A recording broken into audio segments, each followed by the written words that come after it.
मैं ये थोड़ा टिल्ट कर लीजिए मोबाइल को, जिससे पूरा फेस आ जाए, और थोड़ा। ठीक है। ज्यादा करना नहीं आता, बस काम चलो चलो ठीक है, चलेगा चलेगा, कोई दिक्कत नहीं। भाई साहब ने मुझे फोन किया था अभी थोड़ी देर पहले, तो मैं ढूंढ रही थी कि कुछ इससे मिलता जुलता विषय मेरे पास है तो बिल्कुल सेम नहीं है, लेकिन फिर भी थोड़ा मिलता जुलता सा विषय है। ये एक ग्रंथ है पंचाध्यायी, और पंडित राजमल जी ने संस्कृत में इसको लिखा है, और इसकी टीका विवेक सिद्धांत शास्त्री जो फूलचंद शास्त्री की है शायद। बढ़िया ग्रंथ, अच्छा ग्रंथ। नहीं, देवकीनंदन सिद्धांत शास्त्री की है, फूलचंद शास्त्री ने इसका संपादन किया है। तो काफी अच्छा विषय है, इसमें द्रव्य गुण पर्याय नए प्रमाण इसमें इन्होंने लिखा है, काफी अच्छा उसको लिखा गया है। तो उसी में एक उसी तरह का जैसा अपना ये चर्चा चल रही है आजकल कारण कार्य की और निमित्त उत्पादन की, कुछ इसी तरह की चर्चा मिलती जुलती है इसमें। थोड़ा शब्द और वो कठिन तो हैं थोड़े, हिंदी वाला ही पढ़ रही हूँ मैं, संस्कृत वाला नहीं पढ़ रही हूँ, लेकिन भाई साहब तो हैं, तो अगर कुछ क्लियर नहीं होगा तो कर देंगे। अरे क्या बात है, आपसे ज्यादा क्लियर कौन करेगा। तो इसमें जीव की स्वाभाविक और वैभाविक क्रिया का खुलासा कर रहे हैं, है ना। जैसे हम देखते हैं कि जीव स्वभाव रूप परिणमन करता है तो उसकी वो सिद्ध अवस्था हो जाती है, और जो संसार अवस्था है वो विभाव रूप परिणमन से बन रही है। तो उसके ऊपर ही उन्होंने यहाँ पे कथन किया है इसके ऊपर। तो कह रहे हैं यद्यपि सत्य अनादि सिद्ध है, तथापि वह परिणमनशील होने से उसके दो प्रकार की क्रिया होती है, एक स्वाभाविकी क्रिया और दूसरी वैभाविकी क्रिया। सत्य की वैभाविकी क्रिया केवल पराधीन होती है ऐसा नहीं है, क्योंकि जो शक्ति सत्य की नहीं है वह अन्य के द्वारा भी नहीं की जा सकती। जैसा हमारा अभी विषय चल रहा है कि जो जीव सभी द्रव्य परिणमन करते हैं, ऐसे जीव भी प्रति समय परिणमन करता है, तो उसका परिणमन दो प्रकार का उन्होंने बताया। और हम ये पढ़ भी आए अच्छे से कि एक स्वाभाविक स्वभाव रूप परिणमन और एक विभाव रूप परिणमन। तो जो विभाव रूप परिणमन है वो केवल दूसरे के सापेक्ष होता हो, दूसरे के अधीन होकर के होता हो ऐसा नहीं है, क्योंकि अगर उसमें अपनी ऐसी योग्यता नहीं होगी तो दूसरा उसको परिणमन नहीं करा सकता। जैसे जल का स्वभाव है, वो शीतलता उसका स्वभाव है, लेकिन गर्म होना उसका विभाव रूप परिणमन है, और वो अग्नि के संयोग से गर्म हो जाता है, लेकिन अग्नि उसको उसमें ऐसी योग्यता है गर्म होने की, तब उसको अग्नि गर्म कर पाती है। जिसमें योग्यता नहीं होगी उसको वो निमित्त भी कार्य नहीं करेगा। जैसे निमित्त और उपादान की अपेक्षा से इसको बात करें तो उसी तरह से लागू होती है ये। तो इसमें किसी ने उन्होंने शंका और समाधान भी रखे हैं। तो ये शंका करते हैं फिर, यदि वैभाविकी क्रिया पारणामिक है तो स्वाभाविकी क्रिया से इसमें कौन सी विशेषता शेष रहती है। उदाहरणार्थ ज्ञान पदार्थ को जानता है, यह चैतन्य का स्वलक्षण है।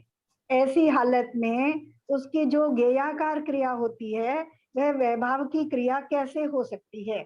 इसलिए घटाकार जो घट ज्ञान होता है वह जैसे घट रूप नहीं हो जाता, वैसे ही जो ज्ञान मध्याकार है वह मध्य रूप भी नहीं हो जाता, किंतु ज्ञान तो ज्ञान ही रहता है। ये कह रहे हैं कि जो वैभाव की क्रिया है वो भी अगर कह रहे तुम कि वो जीव की अपनी योग्यता है ना, वैभाव की क्रिया अगर पारणामिक है यानी जीव की अपनी योग्यता है, तो जो उसकी स्वभाव रूप परिणमन करने की योग्यता है और जो विभाव रूप परिणमन करने की योग्यता है, उन दोनों में क्या अंतर हुआ।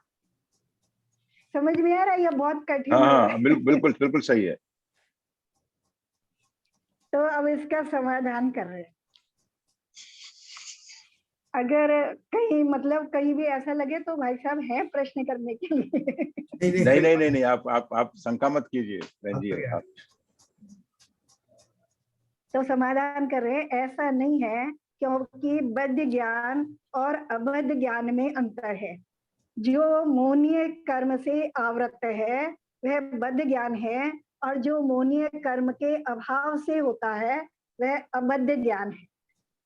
बद्ध ज्ञान का उदाहरण, जैसे जो ज्ञान मोहनीय कर्म से आवृत है वह प्रत्येक पदार्थ को जानता हुआ इष्ट और अनिष्ट पदार्थ के संयोग अनुसार स्वयं ही रागी और द्वेषी हो जाता है ना। ज्ञान को, अब जैसे उन्होंने कहा, जो ज्ञान परिणमन कर रहा है वो तो जो वस्तु जैसी है, जो घट है, घट के आकार ही हो रहा है, तो घट को घट रूप जान रहा है, तो उसमें उसका विभाव परिणमन क्या हुआ, तो उसी को बता रहे हैं कि विभाव परिणमन क्या हुआ।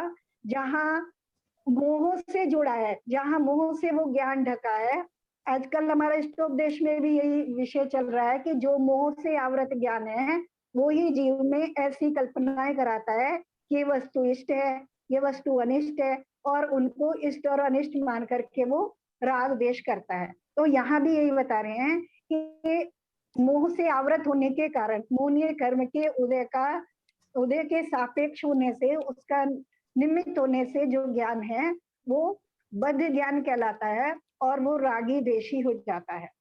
पहले ये पैराग्राफ पढ़ लेते हैं, फिर इसकी बात करेंगे आगे।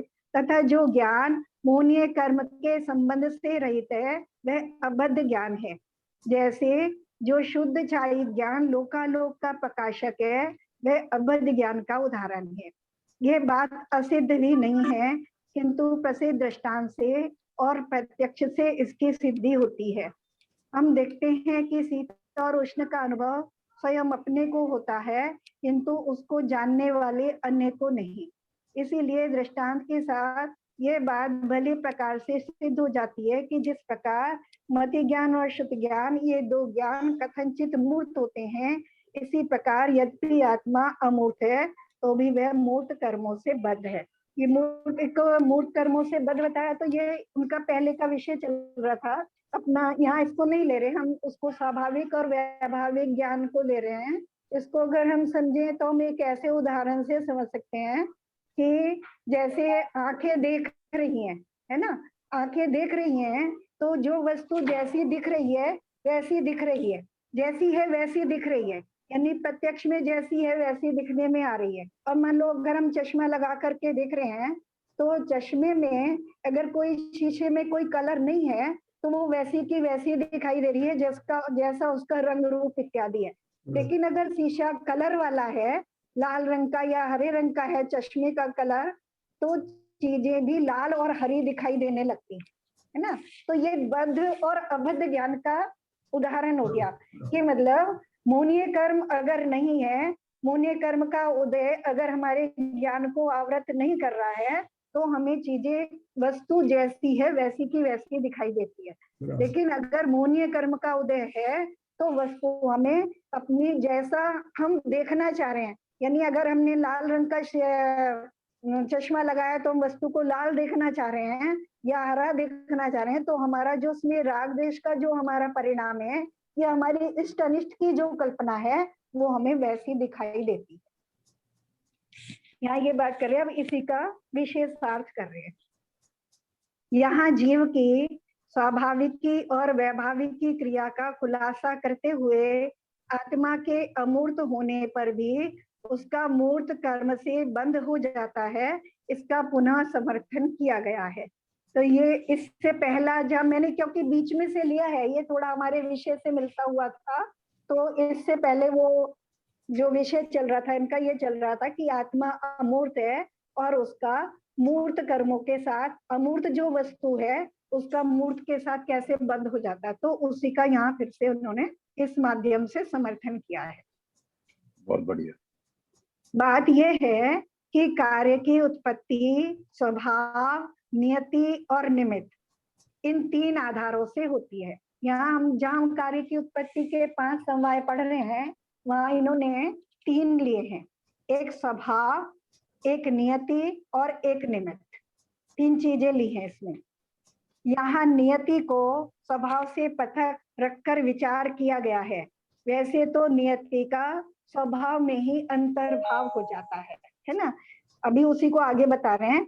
तो स्वभाव का अर्थ है जिस वस्तु में जैसे कार्य रूप होने की योग्यता होती है वैसी ही कार्य करता है। जैसे जीव की जो योग्यता है वो वैसे ही कार्य करेगा। उसका कार्य जैसी जीव की योग्यता जानने, देखने, अनुभव करने रूप है, मानने रूप है, श्रद्धान करने रूप है, तो ऐसी जीव की योग्यता है तो जीव ऐसे ही कार्य करेगा। तो ये उसका जो स्वभाव हो गया, जो उसकी योग्यता है वो उसका स्वभाव हो गया। नियति का अर्थ है वह कार्य रूप होने की योग्यता क्रमबद्ध और नियमित है। इसमें जो नियति में है कि नियति में उन्होंने लिया जो कार्य रूप होने की जो उसकी योग्यता है वो क्रमबद्ध और नियमित है।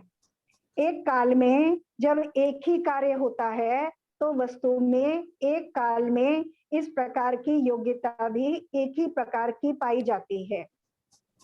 मतलब जिस समय जो मान लो पानी का उदाहरण ले लें, पानी जिस समय गर्म हो रहा है उस समय पानी ठंडा नहीं है, और जिस समय पानी ठंडा है उस समय गर्म नहीं है। यानी दोनों जो योग्यताएं हैं वो एक ही समय में एक जैसा काम नहीं करती हैं। तो अगर स्वभाव रूप परिणमन हो रहा है तो उस समय जीव का विभाव रूप परिणमन नहीं है, और विभाव रूप परिणमन हो रहा है तो स्वभाव रूप परिणमन नहीं है। और इस परिणमन को उन्होंने नियति में रखा। मतलब जो परिणमन करने की योग्यता है उसको तो स्वभाव में रखा है ना, और वो जिस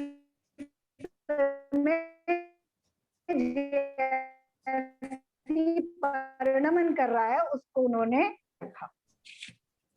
और निमित्त का अर्थ है कि यह योग्यता निमित्त सापेक्ष कार्य रूप प्रकट होती है। मतलब जो योग्यता है, जो परिणमन करने की योग्यता है वो निमित्त के सापेक्ष हो रही है। उसमें निमित्त भी अपना निमित्त रूप से कार्य कर रहा है, उसको आगे बता रहा है। समस्त जगत के व्यवहार की बात करते, जो जगत की जो व्यवस्था चल रही है वो पूरी इसी प्रकार से चल रही है। कार्य के होने में इन तीनों की अपेक्षा रहती है, फिर भी स्वभाव और नियति की प्रधानता है। मतलब उसको प्रधानता में रखा जाता है, निमित्त को गौण में रखा जाता है, क्योंकि कार्य अपने उपादान रूप होता है और उपादान से इन दोनों का ही ग्रहण होता है। उपादान में स्वभाव और नियति। स्वभाव में जो उसकी त्रैकालिक योग्यता है, दोनों चीज आ गई। स्वभाव में स्वभाव जो परिणमन करने की योग्यता है, चाहे वो स्वभाव रूप परिणमन करने की योग्यता हो और चाहे विभाव रूप परिणमन करने की योग्यता, स्वभाव में दोनों चीज आ गई। और नियति में उस समय वो जैसा परिणमन कर रहा है वो उसकी नियति हो गई। स्वभाव रूप परिणमन कर रहा है तो स्वभाव रूप नियति हो गई, और विभाव रूप परिणमन कर रहा है तो वैसी उसकी नियति हो गई। और ये कार्य निमित्त सापेक्ष हो रहे हैं, इसी को आगे बता रहे हैं। फिर भी क्योंकि कार्य अपने उपादान रूप होता है और उपादान से इन दोनों का ही ग्रहण होता है, पर इसका अर्थ ये नहीं है कि निमित्त के बिना भी कार्य हो जाता है। मतलब कार्य होगा तो निमित्त अवश्य ही उपस्थित होगा, भले कार्य उपादान की अपनी योग्यता से हो रहा है, यानी नियति के कारण हो रहा है तो उसकी तात्कालिक योग्यता से हो रहा है, और उसका जो परिणमन हो रहा है वो उसके परिणमन स्वभाव के कारण हो रहा है। उसकी अपनी योग्यता से होने पर भी निमित्त उस समय उपस्थित अवश्य होगा। बहन जी, हाँ जी, मैं एक प्रश्न पूछना चाहूंगा, आप इजाजत दें तो। हाँ हाँ बिल्कुल। ये इसका मतलब जो आपने नियति बताया जी, तो नियति जैसा पिछले प्रवचनों में जैन साहब ने बताया था, क्या ऐसा है कि जो त्रिकाल उपादान शक्ति है जीव की, तो ये नियति उसकी क्षणिक पर्याय है, क्षणिक उपादान शक्ति की पर्याय। उसको हम भवितव्यता से समझ सकते हैं उसको। हाँ, वही मैं बात कंपेयर कर रहा था, क्या मेरा ये सोचना सही है? हाँ, ऐसे ही समझ सकते हैं ना। जैसे अभी बात कर रहे हैं कि स्वभाव रूप परिणमन करने की योग्यता और विभाव रूप परिणमन करने की योग्यता, तो इन दोनों को तो हम स्वभाव में रख देंगे।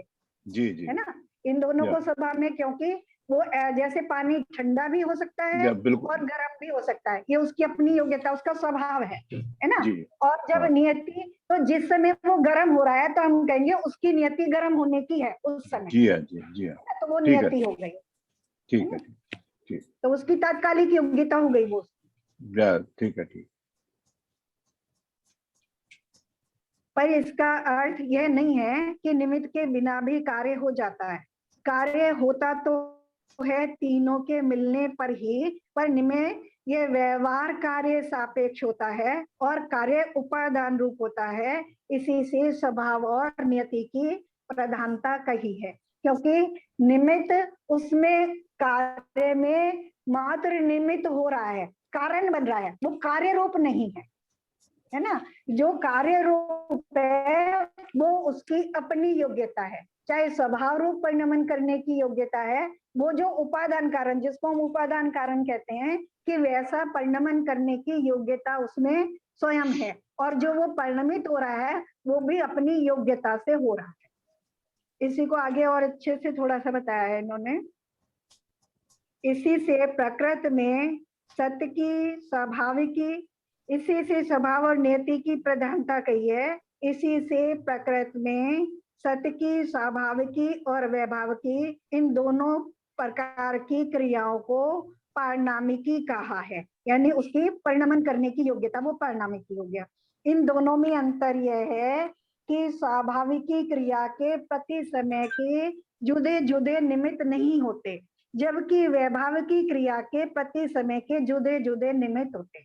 अब इन दोनों क्रियाओं में अंतर बता रहे हैं कि जो स्वाभाविक क्रिया हो रही है, यानी जब जीव स्वभाव रूप परिणमन कर रहा है और जब विभाव रूप परिणमन कर रहा है, तो उसके निमित्तों में अंतर होता है। जब स्वभाव रूप परिणमन करता है तो उसके निमित्त जुदे जुदे नहीं होते, एक ही प्रकार के निमित्त प्रति समय रहते हैं, और जब विभाव रूप परिणमन कर रहा है तो प्रति समय, क्योंकि विभाव की जो प्रक्रिया निमित्त होते हैं। उदाहरण से बता रहे हैं, आगे बता रहे हैं इसी को। निमित्त दो प्रकार के माने गए हैं, एक सामान्य निमित्त और एक विशेष निमित्त। धर्म, अधर्म, आकाश और काल ये सामान्य निमित्त हैं। तो ये जो सामान्य निमित्त है, ये स्वभाव रूप परिणमन में भी प्रति समय निमित्त है ना। और ये अलग अलग नहीं होते। जैसे सिद्ध भगवान का परिणमन हो रहा है तो वहां काल द्रव्य उनको प्रति समय निमित्त है, तो लेकिन एक ही प्रकार का उनका वो परिणमन हो रहा है, और काल द्रव्य भी एक ही प्रकार का उनको प्रति समय निमित्त है, अलग नहीं है। इनके रहते हुए जो जुदे जुदे कार्य के जुदे जुदे निमित्त होते हैं, उन्हें विशेष निमित्त कहते हैं। उदाहरणार्थ, काल द्रव्य वस्तु के प्रत्येक परिणमन में निमित्त है, फिर भी जो परिणमन काल सापेक्ष होकर भी अन्य सापेक्ष होता है, उसे वह विशेष निमित्त कहा जाता है। मतलब जो भी कार्य हो रहा है, काल द्रव्य तो चाहे वो विभाव रूप जीव परिणमन कर रहा है या स्वभाव रूप परिणमन कर रहा है, काल द्रव्य उसको प्रति समय निमित्त है ना। हर क्रिया में, हर कार्य में काल द्रव्य निमित्त है, क्योंकि काल के कारण ही हर द्रव्य में परिणमन हो रहा है। जीव में भी प्रति समय परिणमन हो रहा है, लेकिन जिस समय विभाव रूप परिणमन हो रहा है तो काल द्रव्य के साथ साथ अन्य और निमित्त भी जो उपस्थित हैं, उन्हें विशेष निमित्त कहा जाता है। जैसे मिट्टी के घट रूप पर्याय होने के काल में काल तो निमित्त है। यहाँ भी आचार्य ने घड़े का ही उदाहरण लिया है। ज्यादातर जहाँ उदाहरण मिलेगा तो घड़े का उदाहरण मिलेगा। बहुत अच्छा। जैसे मिट्टी की घट रूप पर्याय के होने में काल तो निमित्त है ही, पर इसके साथ कुम्हार चक्र आदि भी निमित्त है, इसलिए ये विशेष निमित्त कहलाते हैं। मतलब काल द्रव्य के कारण मिट्टी की उस समय, मतलब उस काल ऐसी परिणमन होने की योग्यता के कारण वो घड़ा बन रहा है, तो वहां, लेकिन क्योंकि काल द्रव्य एक साधारण निमित्त है तो हम उसकी बात नहीं करते, लेकिन हम विशेष निमित्तों की चर्चा करते हैं। तो विशेष निमित्त को उन्होंने बाकी जो निमित्त हैं उन सबको विशेष निमित्तों में रखा, तो कुम्हार चक्र आदि को विशेष में रखा। स्वाभाविक परिणमन तो केवल सामान्य निमित्त सापेक्ष होता है। जो स्वभाव रूप परिणमन हो रहा है उसमें केवल सामान्य निमित्त ही कारण होते हैं, यानी वहां काल द्रव्य ही कारण है, आकाश द्रव्य ही कारण है ना, या धर्म द्रव्य या अधर्म द्रव्य ही कारण है। जैसे सिद्ध भगवान का जो स्वभाव रूप परिणमन हो रहा है, तो वो जिस आकाश के क्षेत्र में विराजे हैं, अनंत काल तक उसी क्षेत्र में रहने वाले हैं। अब वहां से वो आगे गमन नहीं करेंगे, है ना। और अधर्म द्रव्य भी, वहां का जो अधर्म द्रव्य है वही उनको निमित्त है, वहां के जो काल परमाणु है वही उनको सदा काल एक जैसे ही निमित्त रहने वाले हैं। उनके जो निमित्त है वो बदलते नहीं है, तो वो सामान्य निमित्त है। तो स्वभाव में जो निमित्त होता है वो केवल सामान्य निमित्त है कहलाते हैं। तो सामान्य स्वाभाविक परिणमन तो केवल सामान्य निमित्त सापेक्ष होता है, और वैभाविक परिणमन सामान्य निमित्त सापेक्ष होकर भी विशेष निमित्त सापेक्ष होता है। यह उक्त कथन का सार है। यानी जो वैभाव की क्रिया होती है वो उसमें सामान्य के साथ साथ और विशेष निमित्त भी उसमें कारण होते हैं, वो भी उपस्थित हो, ये कहना। हाँ जी। तो सिद्ध भगवान का जब अवस्था आ जाती है तो उसमें ये धर्म द्रव्य काम नहीं आता है। नहीं, वो तो फिर जाकर स्थिरता हो जाती है ना। तो क्योंकि हम लोगों की भी जितने परिणमन हो रहे हैं उसमें धर्म और अधर्म द्रव्य में से दोनों में से एक एक प्रतिशत में निमित्त होता है, या धर्म द्रव्य निमित्त होता है या अधर्म द्रव्य, दोनों एक साथ निमित्त नहीं होते कभी भी। ठीक है, ठीक। चाहे वो विभाव रूप अवस्था हो तब भी, क्योंकि या तो हम गति करेंगे या स्थिर रहेंगे, दोनों में सही बात है ना। तो दोनों का साथ नहीं हो सकता। स्थिरता तो जब ही आएगी जब मुक्ति मिल जाएगी, जब सिद्ध भगवान बन जाए। नहीं, अभी भी मान लो हम ध्यान में स्थिरता से बैठे हैं, है ना, कहीं गमन नहीं कर रहे हैं, तो वहाँ हमारा धर्म द्रव्य निमित्त हो रहा है। जब हम चल रहे हैं तो धर्म द्रव्य निमित्त हो रहा है। नहीं तो अपने भाव तो चेंज होते ही रहते हैं, एक जगह अगर बैठे रहे तो वो तो भाव तो हमारे गमनशील ही है ना। लेकिन बदल जी। पर इसका अर्थ यह नहीं लेना चाहिए कि वैभाविक परिणमन जबकि विशेष निमित्त सापेक्ष होता है, तो जैसे निमित्त मिलेंगे उसी के अनुसार परिणमन होगा। क्योंकि ऐसा मानने पर एक तो वस्तु का वैभाविक परिणमन से कभी भी छुटकारा नहीं हो सकता, दूसरे वस्तु की कार्यकारी योग्यता का कोई नियम नहीं रहता, और तीसरे निमित्तानुसार परिणमन मानने पर जीव का अजीव रूप भी परिणमन हो सकता है। मतलब 3 महत्वपूर्ण चीजें बताई उन्होंने कि हमने जैसे ये तो समझ लिया कि जो वैभाविक परिणमन है वो निमित्त के सापेक्ष हो रहा है ना, लेकिन पूरी तरह ऐसा नहीं है। कथनचित इसमें लगा लेंगे हम शादवाद, यानी किसी अपेक्षा से लगा रहे हैं। तो जब वैभाविक परिणमन है तो निमित्त, विशेष निमित्त अवश्य उपस्थित होंगे, लेकिन फिर उसमें 3 उन्होंने चीजें दी कि जब भी वैभाविक परिणमन होगा तो जैसे निमित्त मिलेंगे उसी के अनुसार परिणमन होगा। ऐसा नहीं है, क्योंकि ऐसा मानने पर एक तो वस्तु का वैभाविक परिणमन से कभी भी छुटकारा नहीं हो सकता, दूसरे वस्तु की कार्यकारी योग्यता का कोई नियम नहीं रहता, और तीसरे निमित्त अनुसार परिणमन मानने पर जीव का अजीव रूप भी परिणमन हो सकता है, जो कि संभव नहीं है। तो इसको हम कैसे समझेंगे कि भाई साहब कोई उदाहरण दीजिए ना इसके लिए। मुझे एकदम कुछ ध्यान नहीं आ रहा। क्या आपने क्या बोला, फिर से बोलिए। वो कह रहे हैं कि जैसे निमित्त के अनुसार परिणमन हो रहा है, हमने ये मान लिया कि विशेष निमित्तों के अनुसार परिणमन हो रहा है। हाँ। तो अगर हम ऐसा मान लेंगे तो एक तो हमारा वैभाविक परिणमन से कभी छुटकारा नहीं होगा, है ना। दूसरा ये हो जाएगा कि जो वस्तु की अपनी योग्यता है उसका अभाव हो जाएगा, है ना। वो मेन मुख्यता है वो तो वस्तु की अपनी योग्यता रूप है। और तीसरा यह है कि जीव अजीव रूप भी परिणमन कर सकता है। बहन जी, ये जो स्वतंत्र वाले जो बात बताई थी ना कि जीव हर द्रव्य स्वतंत्र है जी, तो अगर वो निमित्त के पराधीन हो जाएगा, अगर निमित्त के हिसाब से हो रहा है तो।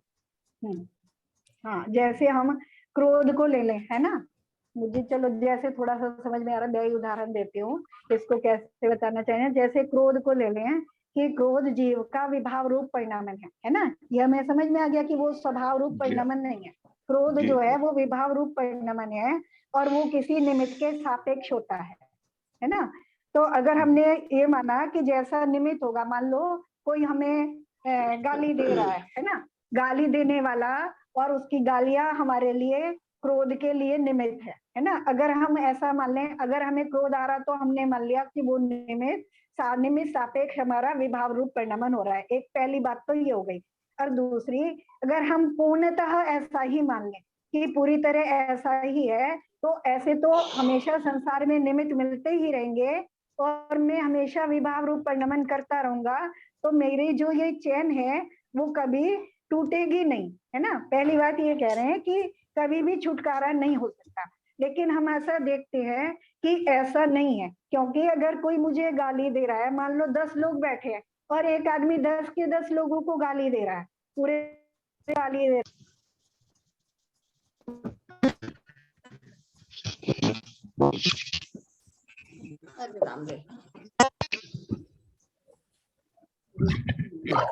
नेट का प्रॉब्लम रहता है, इंटरनेट का प्रॉब्लम हो गया, स्पीड की प्रॉब्लम। थोड़ा लेट अस वेट।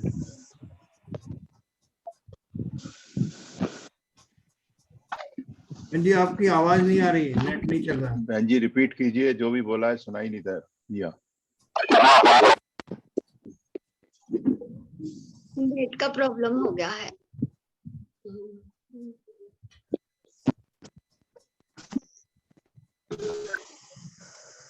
वीडियो ज्यादा बैंडविड्थ लेता है। अगर नेट का प्रॉब्लम है तो वीडियो ऑफ करके करेंगे तो अच्छा हाँ, रहेगा। वीडियो ऑफ कर दीजिए सब लोग। उनका मगर लोकल प्रॉब्लम है उषा। नहीं, वो उनका खुद का वीडियो ऑफ करा। हाँ, उनका जो हेलो बहन जी आपका वीडियो ऑफ करके देखिए जरा। हेलो, हाँ सूर्या,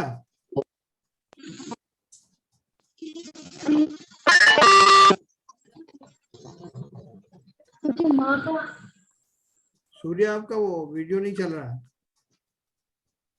नेट की प्रॉब्लम है, वीडियो ऑफ करके प्रवचन चालू रखो। ऑडियो चालू कर। ऑडियो भी सुनाई नहीं दे रहा है। अच्छा, तो ये कह रहे सूर्या आपको समझ में नहीं आ रहा है, अब कुछ और आवाज आ रही है। हेलो, आवाज आ रही है?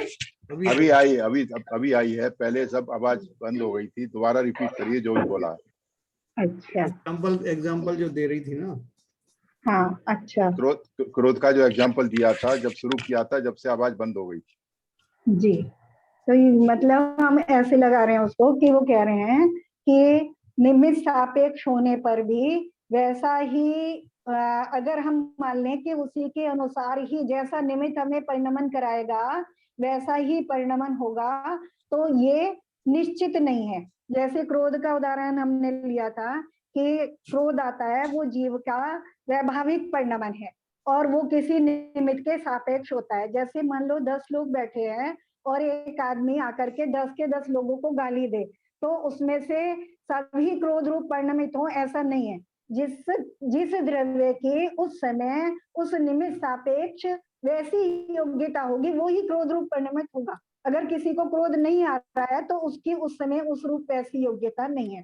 तो ऐसे हम इस उदाहरण से समझ सकते हैं कि निमित्त होने पर भी हम उस रूप परिणमन करें अथवा ना करें ये जरूरी नहीं, क्योंकि निमित्त गाली तो वो सभी को दे रहा है, बराबर से सबको गाली दे रहा है, लेकिन उस समय जिस द्रव्य की उस रूप परिणमन करने की योग्यता यानी नियति यानी वैभाविक परिणमन करने की योग्यता है, वही उस समय परिणमन करेगा। तो यहाँ इसलिए उपादान को और जो स्वभाव है और उस नियति को इसलिए प्रधानता दी गई है, क्योंकि उस चक्र को तोड़ा जा सकता है। तो दूसरी बात ये कह रहे हैं कि अगर हम ऐसा नहीं मानेंगे तो हम इस चक्र को कभी तोड़ नहीं पाएंगे, लेकिन हमारे पास इसके उदाहरण है जो अनंत सिद्ध हो गए हैं, वो इस चक्र को तोड़ करके ही वो सिद्ध बने हैं ना, तो इसको तोड़ा जा सकता है। सही है, बिल्कुल सही बोल। और तीसरा उन्होंने कहा कि अगर हम निमित्त अनुसार परिणमन मानने लगेंगे तो हम अपने को शरीर रूपी मान रहे हैं। अज्ञान अवस्था में जीव जब तक मिथ्या दृष्टि है, जब तक वो ज्ञानी नहीं है, तब तक अपने को शरीर रूपी मान रहा है, यानी पुद्गल मान रहा है, अजीव मान रहा है, तो वो अजीव रूपी परिणमित हो जाएगा। अगर वो जीव के मतलब पुद्गल के सापेक्ष परिणमन करता रहेगा तो वो पुद्गल बन जाएगा, ऐसा कह रहे हैं। तो लेकिन ऐसा भी नहीं, ऐसा होता नहीं। ऐसा है नहीं। जैसे भाई साहब उदाहरण देते हैं ना, किसी ईंट और सीमेंट के मकान में रह रहे हैं, लेकिन अभी तक हम कभी ईंट और सीमेंट नहीं बने। तो बिल्कुल उसी तरह से उदाहरण दिया उन्होंने। इसलिए प्रकृति में इतना ही समझना चाहिए कि वैभाविक परिणमन निमित्त सापेक्ष होकर भी वे अपनी उस काल में प्रकट होने वाली योग्यता अनुसार ही होता है। निमित्त सापेक्ष है, निमित्त उपस्थित है, उसके अनुसार से परिणमन कर रहा है, लेकिन फिर भी अपनी योग्यता के अनुसार परिणमन कर रहा है। वस्तु के स्वाभाविक और वैभाविक परिणमन में इसी आधार से अंतर किया जा सकता है। तो ऐसे जीव का जो स्वभाव, अब हमें क्लियर हो गया होगा कि स्वभाव परिणमन और परिविभाव परिणमन में क्या अंतर है। जो स्वभाव परिणमन है उसमें विशेष विशेष निमित्त उपस्थित नहीं होते हैं। जो सामान्य निमित्त है, जो धर्म धर्म काल और आकाश में केवल मात्र वही निमित्त होते हैं, और जीव अपने स्वभाव रूप निरंतर परिणमन करता रहता है, लेकिन निरंतर परिणमन कर रहा है और अपनी योग्यता से परिणमन कर रहा है। तो उसकी उस समय स्वभाव रूप नियति है, और जो निमित्त है वो सामान्य निमित्त है। लेकिन जिस समय विभाव रूप परिणमन कर रहा है तो जीव की उस समय विभाव रूप नियति है और विशेष निमित्त भी उस समय उपस्थित रहते हैं। जैसे कर्मों का उदय आदि है या कोई विशेष व्यक्ति है। हाँ, मुख्य रूप से कर्म ही है उसमें। आगे जब उन्होंने आगे इस विषय को लिया तो उसमें कर्म ही लिए हैं मुख्य रूप से। जीव के संसार और मुक्त ये दोनों अवस्थाएं भी इसी आधार से मानी गई हैं। संसार दशा में प्रति समय के जुदे जुदे निमित्त हैं, इसलिए वह वैभाव की दशा कहलाती है, किंतु मुक्त दशा के प्रति समय के जुदे जुदे निमित्त नहीं हैं, इसलिए वह स्वाभाविक दशा कहलाती है। दोनों ही अवस्थाएं जीव की हैं और जीव में उन दोनों रूप होने की योग्यता भी है ना। सदाकाल उसमें स्वभाव रूप होने की योग्यता भी है और विभाव रूप भी। अपनी योग्यता वश ही जीव संसारी है और अपनी योग्यता वश ही वह मुक्त होता है।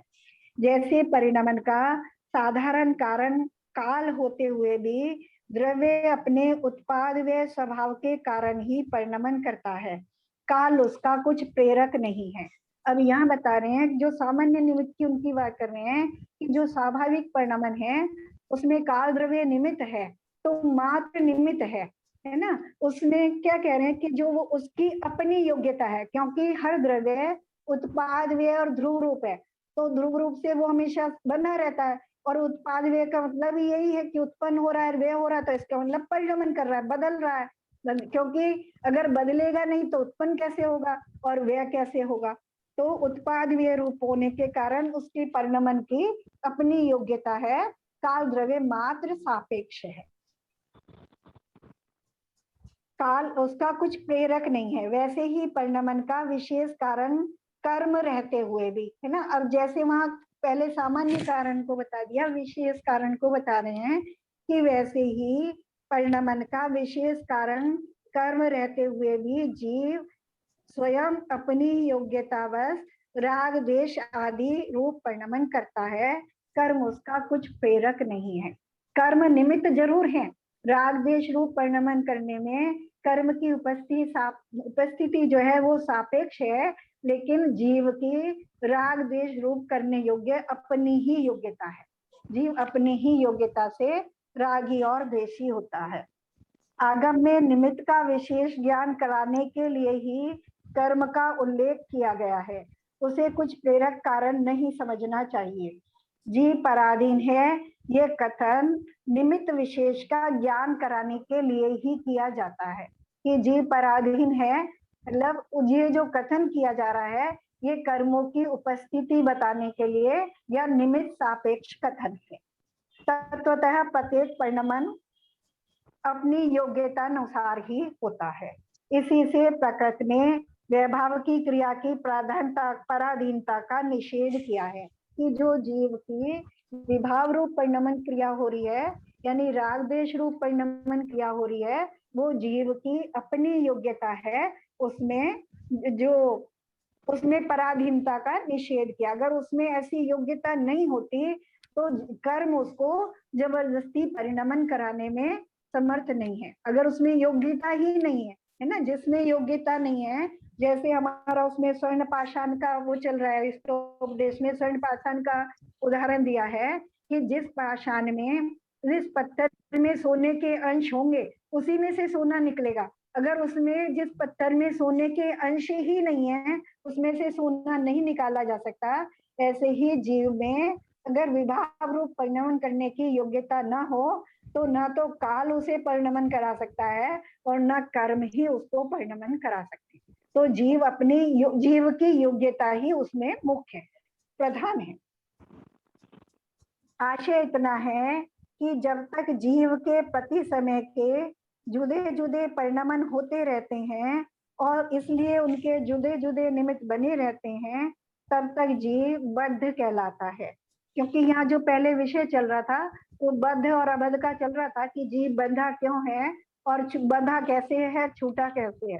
तो यहाँ उसी को बता रहे हैं कि जब तक जीव जुदा जुदा परिणमन करता रहता, प्रति समय नया नया नए नए भाव कर रहा है और प्रति समय उसके लिए नए नए जो निमित्त हैं वो भी उपलब्ध है, तो उनसे वो निरंतर बंधा रहता है, उनको अपनी अपेक्षा मान करके उनसे बंधा रहता है, तो जीव बद्ध कहलाता है।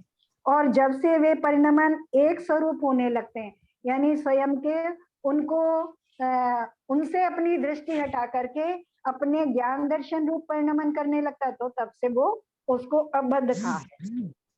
अतएव उनके जुदे जुदे निमित्त नहीं रहते, तब से जीव अबद्ध कहलाता है।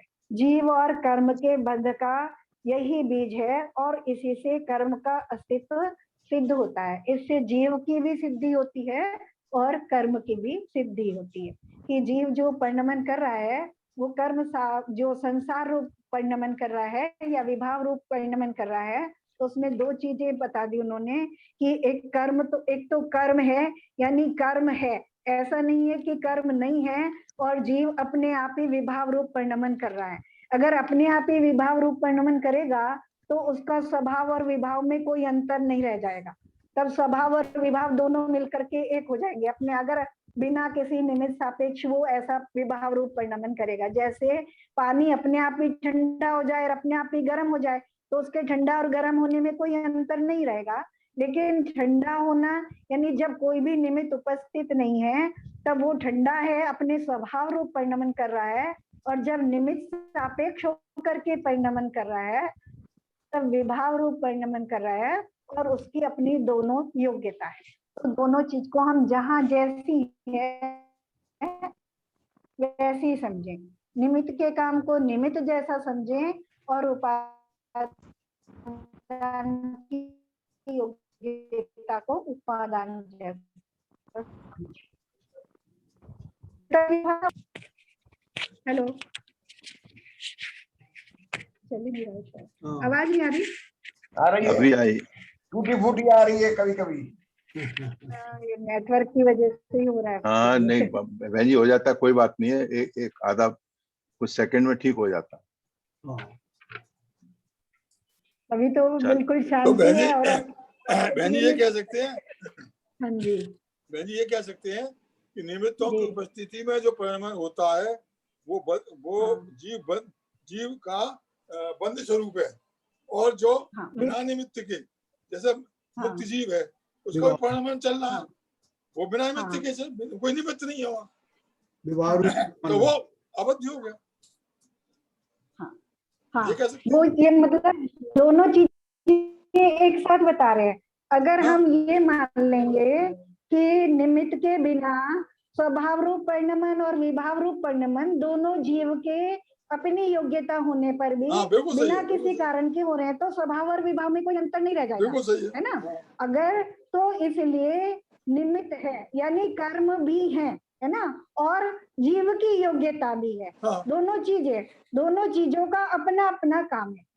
जीव विभाव रूप परिणमन करेगा तो वो निमित्त ही होगा, बिना निमित्त के नहीं होगा। अगर तो जैसे मैंने पानी का उदाहरण दिया ना अभी, कि अगर पानी अब बिना निमित्त के अग्नि के बिना ही गर्म हो जाए और अपने आप ही ठंडा हो जाए, बिना कारण के ठंडा हो जाए, बिना कारण के गर्म हो जाए, तो दोनों चीजों में कोई अंतर रहेगा कि गर्म और ठंडा होने में? फिर हम उसे क्या कहेंगे? फिर स्वभाव और विभाव को कहेंगे ही नहीं। बहन जी ये स्थिति सांसारिक अवस्था में जब तक कर्म विशेष है, जब मुक्त जीव होगा, जो मुक्त जीव है अब वो उसे उसे कोई निमित्त ही नहीं है, कोई वहां पे है ही नहीं, तो वो तो जीव तो स्वभाव में ही परिणमन कर रहा है, परिणमन तो चलता ही रहेगा। सभी निमित्तों के हटने के परंतु बहन जी आपने दो चीज अभी पहले बताई थी कि जब आदमी मुक्त अवस्था में, सिद्ध अवस्था में परिणमन करता है तो उसके लिए आपने निमित्त के दो कैटेगरी की थी। एक साधारण निमित्त और एक विशेष निमित्त। साधारण निमित्त में आपने अधर्म और आकाश निमित्त हैं, वो साधारण निमित्त हैं। काल भी निमित्त है, परिणमन और काल भी निमित्त है, तीन चीज बताई थी। और जब जीव विभाव अवस्था में परिणमन करता है तब उस समय विशेष निमित्त आपके काम आते, मतलब सापेक्ष रहते हैं। तो निमित्त तो अगर आदमी मतलब जीव मुक्त अवस्था में है तब भी प्रेजेंट रहता है, और जब विवाह अवस्था में तब भी प्रेजेंट रहता है।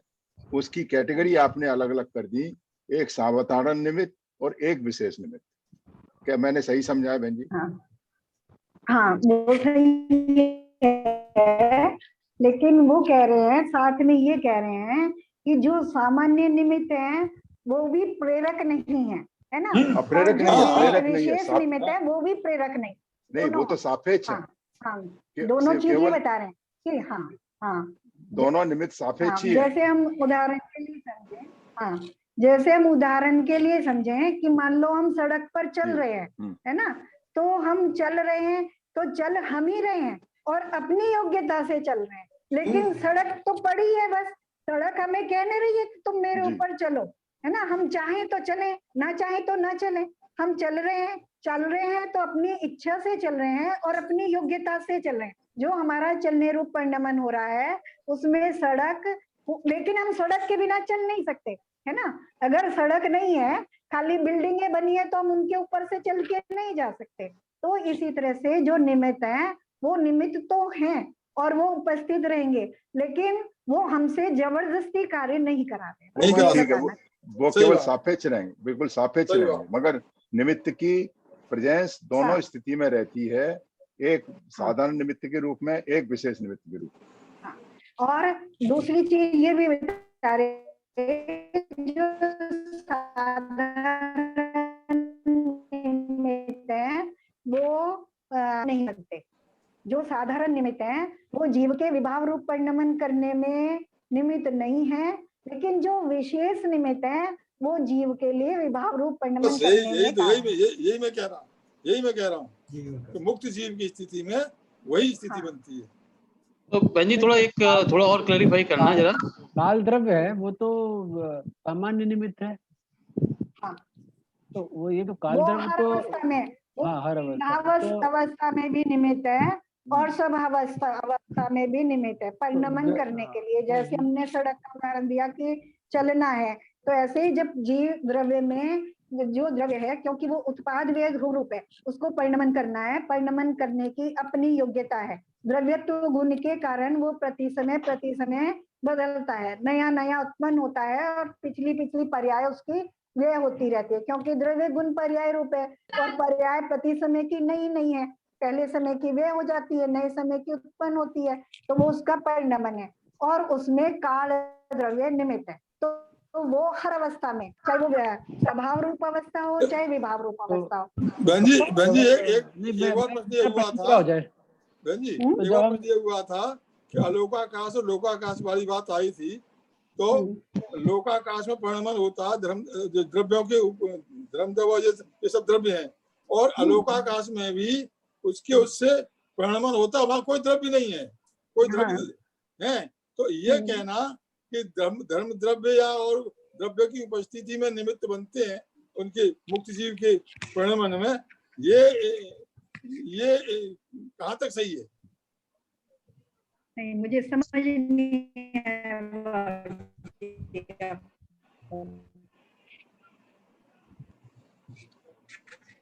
मेरी आवाज सुन नहीं है बहन जी? समझ नहीं आया बाबू। मैं ये कह रहा था, मुझे आपका प्रश्न समझ नहीं आया बाबू जी। मैं ये हाँ सुन रही हूँ। मैं ये कह रहा हूँ कि जीव के परिणमन की स्थिति दो अवस्था में होती है।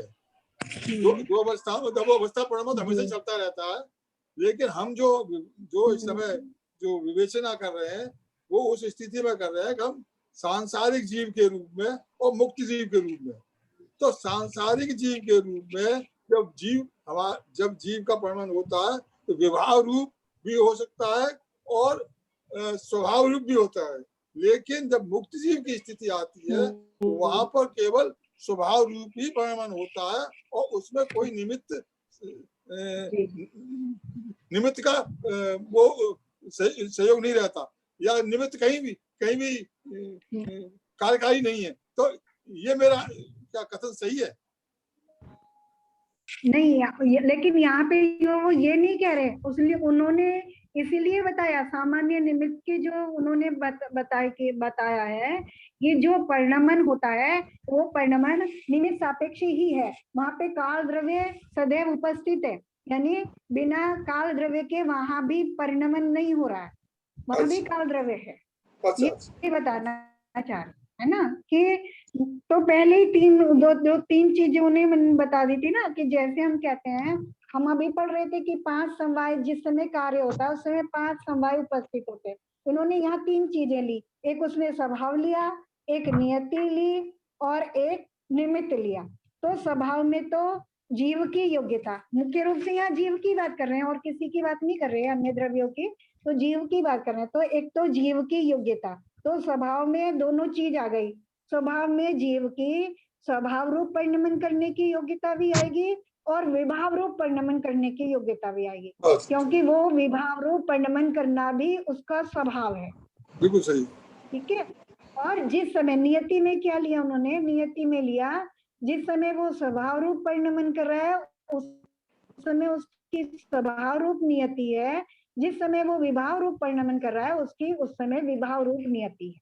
बिल्कुल सही। और इन दोनों प्रकार के परिणमन में जो सामान्य निमित्त है वो तो हमेशा ही उपस्थित है, विभाव रूप सामान्य निमित्त उसमें हमेशा सदाकाल उपस्थित है, और विशेष निमित्त जो है वो केवल विभाव रूप अवस्था के समय ही उपस्थित होते। बस ये बताना चाहता। ठीक है, ये बिल्कुल क्लियर किया था आपने शुरू में। सही है। थोड़ा एक क्वेश्चन है मेरा भी बहन जी आपसे, कि ये जो आपने बताया था कि जब अभी 10 लोग बैठे हैं और आपको क्रोध, कोई आदमी गाली देता है तो कुछ लोगों को क्रोध आता है, कुछ को क्रोध नहीं आता है, तो जो विभाव रूप परिणमन होता है कुछ का होता है कुछ नहीं होता, थोड़ा उसको क्लैरिफाई करो ना। तो उसका यही मतलब हुआ कि तो जो वो इसके ये कह रहे हैं, उसको उन्होंने फिर आगे बताया कि जो परिणमन है वो निमित्त सापेक्ष हो रहा है ना, लेकिन हम उससे ये ना समझ लें कि वो हमें पराधीन कर रहा है ना, पराधीन नहीं कर रहा है, हमारी अपनी योग्यता ही उसमें कारण है कि हम उस निमित्त को आधार बना करके, सापेक्ष बना करके किस रूप परिणमन करेंगे। यानी जैसे मैंने उदाहरण दिया है ना, वो जीव की अपनी योग्यता है, क्योंकि जीव में दोनों प्रकार की योग्यता है। इस चीज को सिद्ध करना है कि जीव में दोनों प्रकार की योग्यता है, कि वो विभाव रूप परिणमन करे या स्वभाव रूप परिणमन करे। तो वो निमित्त को लक्ष्य बना करके, दृष्टि तो जहाँ दृष्टि की बात करते हैं कि मिथ्या दृष्टि और सम्यक दृष्टि, तो दृष्टि का मतलब यही है ना कि हम जब हमारा जो लक्ष्य है वो दृष्टि है हमारी निमित्तों के अधीन होगी, हम दूसरी तरफ देखेंगे तो हम उसी रूप परिणमन करेंगे। अगर हम उस गाली वाले देने वाले की तरफ देखेंगे तो हम क्रोध रूपी परिणमन करेंगे, और उसकी तरफ न देख करके अरे जो कर रहा है करने तो हमें क्या लेना से, अपना मुंह खराब कर रहा है, हम अपनी तरफ देखेंगे, हमें क्या करना, हमें क्रोध करके अपना मुंह क्यों खराब करना। अगर हम अपनी तरफ देखेंगे तो अपने रूप परिणमन करेंगे। यानी क्लियर हो गया। बहुत बढ़िया, बहुत बढ़िया, बहुत बढ़िया। तो उसको जो निमित्त है उसको उसके सापेक्ष होकर के जीव विभाव रूप परिणमन करता है, ये सत्य है, लेकिन जीव की अपनी योग्यता भी है, वो उसे अपनी दृष्टि उधर से हटा करके अपनी तरफ देख करके अपने रूप परिणमन करे, ये भी जीव की अपनी योग्यता। मुझे तो ऐसे समझ में आया। नहीं, सही है, सही बिल्कुल आपने उदाहरण दिया। चले, हो गया समय तो हो गया, बस इतना ही बहुत है, क्योंकि फिर आगे नया दूसरा विषय है, फिर वो दोहरा बात है। चलिए ललित जी। सवाल था बहन जी, अगर हाँ, ये जीव के सापेक्ष में तो आपने कह दिया कि इस तरह के स्वभाव और विभाव परिणाम हो गए, अन्य द्रव्य की बात कुछ है इसमें? मतलब अन्य द्रव्य की यहाँ बात नहीं कर रहे इसमें जो विषय लिया है, लेकिन ये तो हमारा पहले से हम समझते आए कि सिर्फ 2 ही द्रव्य परिणमन करते हैं विभाव रूप, बाकी जो 4 द्रव्य हैं वो तो स्वभाव रूप ही परिणमन करते हैं। उनका जो काम है बस वो अपना वही काम करते रहते हैं। जैसे काल द्रव्य अपने रूप परिणमन करता रहता है और सभी द्रव्यों को परिणमन में निमित्त होता है, वर्तना रूप परिणमन में निमित्त होता है, ये हम पढ़ आए हैं। लेकिन जीव और पुद्गल ही केवल 2 द्रव्य ऐसे हैं जो स्वभाव और विभाव रूप परिणमन करते हैं और वो एक दूसरे के सापेक्ष होकर के परिणमन करते हैं। जब जीव द्रव्य विभाव रूप परिणमन करता है तो वो पुद्गल को अपना निमित्त बनाता है या अन्य जीव द्रव्यों को अपना निमित्त बनाता है, तब वो विभाव रूप परिणमन करता है। और जब पुद्गल परिणमन करता है तो वो या तो पुद्गल से जुड़कर के विभाव रूप परिणमन करता है या जो जीव के भावों का निमित्त पा करके कर्म द्रव्य रूप परिणमन होकर के वो विभाव रूप परिणमन करता है। तो उन दोनों के लिए मतलब पुद्गल के लिए पुद्गल और जीव दोनों निमित्त हैं और जीव के लिए जीव और पुद्गल दोनों निमित्त विशेष निमित्तों में, और बाकी सब चारों जो है वो सामान्य निमित्त। बहुत बढ़िया। देखो हरभजन साहब, आपने जो क्वेश्चन पूछा ना दूसरे द्रव्यों के बारे में, तो बहन जी ने भी एग्जांपल दिया था ना जल का। जल जो है विशेष निमित्त यानी अग्नि की उपस्थिति में विभाव रूप में चला जाता है, लेकिन जैसे ही वो विशेष निमित्त हटता है, अग्नि का संस्कार हटता है, तो वो स्वभाव में लौटने लगता है। तो ये सभी द्रव्यों पर घटित होता है। विशेष निमित्त जो है उस जब तक रहेंगे तब तक वो वस्तु या द्रव्य अपने स्वभाव में नहीं पहुंचेगा। जब वो परिणत स्थिति में रहेगा, हाँ, विशेष द्रव्य का जब उससे हट जाना होगा तो वो स्वभाव में लौट आएगा। ये सभी द्रव्य पर लागू होता है। ऐसे जो कारमान वर्गनाएं हैं वो पुद्गल द्रव्य हैं, लेकिन वो जीव के भावों का निमित्त पाकर ही कर्म रूप परिणमन करती हैं, है ना। और फिर उसी के परिणमन में फिर आगे के लिए निमित्त हो जाती है। जैसे बादलों का उदाहरण देते हैं कि सूर्य की गर्मी से ही बादल बन जाते हैं, पानी वाष्पित होकर बादल बन जाता है, फिर सूर्य को ही ढक लेता है। तो इसी तरह की स्थिति है। और लेकिन जीव की अपनी योग्यता है, लेकिन पूरी तरह से ऐसा नहीं है, ये कथनचित है ना जीव की, क्योंकि अपनी दूसरी योग्यता भी साथ साथ ही उपस्थित है कि वो उससे अपनी दृष्टि हटा करके उसको अपना निमित्त ना बना करके, या निमित्त है तो है, वो उधर से अपनी दृष्टि हटा करके वो अपने रूप परिणमन करे, ये भी उसकी अपनी योग्यता। Thank you. बात सुन। चलिए ललित जी।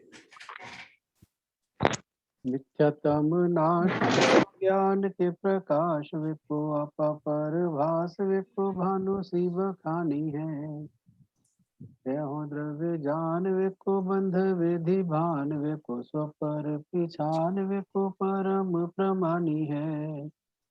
अनुभव बताए विको जीव के जताए विको काहू न सताए विको भव्य और आनी है। जहाँ तहाँ तार विको पार के उतार विको सुख विस्तार विको यही जिनवाणी है। हे जिनवाणी भारती तो है जपो दिल रैन, जो तेरी शरण आ गए सो पावे सुख चैन। जिनवाणी के ज्ञान से सूझे लोकालोक, तो वाणी मस्तक नमो सदा देते हैं धो, सदा देते हैं धो। जिनवाणी माता की जय। नमस्कार।